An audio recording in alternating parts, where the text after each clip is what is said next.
How to copy the Facebook page link and share it to others. Hello everyone, my name is Smile, and in this video I'm going to show you how you can copy your Facebook page link and share it to others. So to know how you can do this, watch this video till the very end.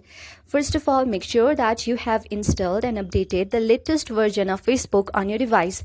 If you have already done so, then you can simply open your Facebook app. So after opening your Facebook application, make sure you have already turned it on to your page. So this is the Facebook page.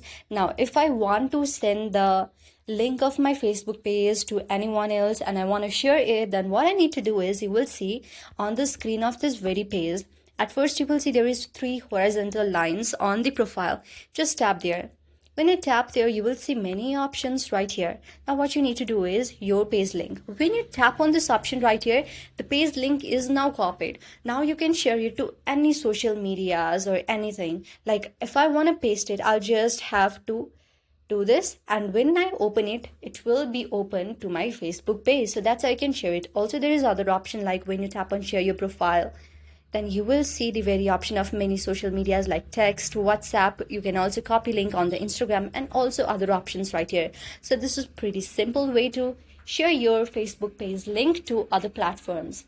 Hope you liked the video. If you liked the video, then please do hit the thumbs up and subscribe button, and also comment on the comment section below. Thank you for watching.